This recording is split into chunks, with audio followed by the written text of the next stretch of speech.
Assalamualaikum dan selamat sejahtera. Saya Siti Syuhana binti Salim, pemegang kad Matrix di 2024 1109714 akan membentangkan Community Residential Treatment for Delinquents. Apa itu rawatan kediaman komuniti? Ianya merupakan suatu alternatif yang disediakan bagi pesalah juvana untuk menempatkan mereka di suatu tempat yang mempunyai struktur tersendiri dan terapeutik di dalam komuniti. Kemudian ianya bertujuan untuk memulihkan pesalah juvana melalui perkhidmatan secara menyeluruh yang menangani punca masalah tingkah laku mereka dan mengintegrasikan mereka semula ke dalam masyarakat. Rawatan kediaman komuniti juga bertujuan untuk pemulihan dan pendidikan kepada pesalah juvana yang ditahan.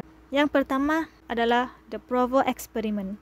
The Provo Experiment merupakan salah satu program terawal yang bermula di Provo Utah pada tahun 1959. Program ini telah diwujudkan oleh MP, yaitu suatu sistem konseling kelompok yang terhad kepada 20 orang kanak-kanak. Program ini telah menggunakan satu teknik interaksi berkelompok dan mereka dibenarkan untuk terlibat dalam interaksi untuk penyelesaian masalah, yaitu problem solving interaction, dan terlibat dalam membuat keputusan berkaitan disiplin, tanggungjawab dan kesediaan setiap ahli kumpulan apabila keluar dari program tersebut. Yang kedua pula adalah Canfields, adalah satu program di mana mereka telah bergantung kepada pengaplikasian teori dan prinsip teknik pemulihan pengubahsuaian tingkah laku ataupun behavior modification.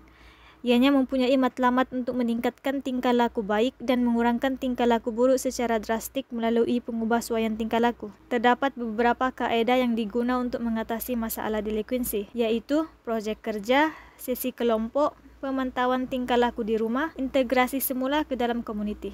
Highfields and Canfields telah disediakan sebagai penginapan kanak-kanak yang terlibat dengan delinkuensi yang serius sehingga diberi waran untuk penginstitusian. Program pemulihan ini dikhususkan untuk penggunaan kaedah pemulihan secara spesifik. Sebagai contoh, bootcamp yang telah menjadi cara yang paling popular untuk memulihkan kes juvana serius masa tahun 1990-an. Melalui kaedah gabungan medical model dan just desert. Selepas itu, berlaku peningkatan sokongan terhadap program faith-based yang berdasarkan pemulihan secara orientasi berbanding program seperti bootcamp. Yang ketiga adalah home detention.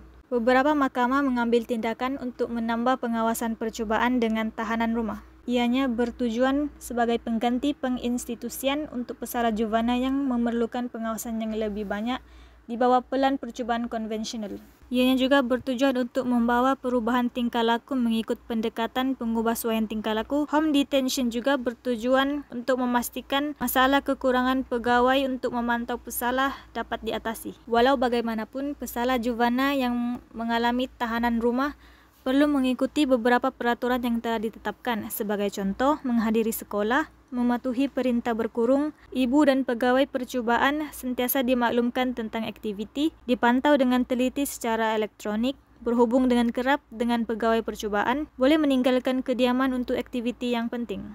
Seterusnya adalah restitution.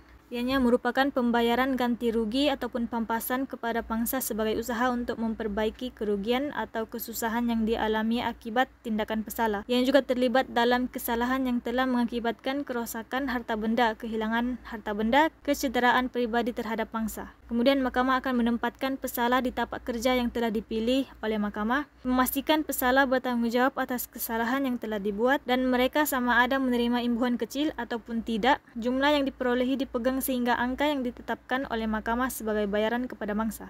Mangsa akan menuntut bayaran restitusi daripada mahkamah. Kemudian community service pula adalah bentuk hukuman di mana pesalah dikehendaki menjalankan kerja sukarelawan untuk masyarakat sebagai ganti kepada hukuman penjara ataupun denda.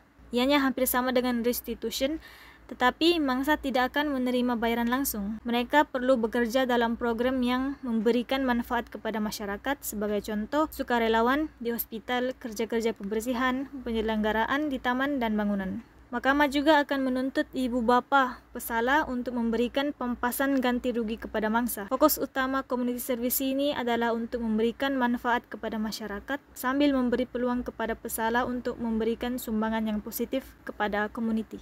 Itu sahaja daripada saya. Sekian, terima kasih.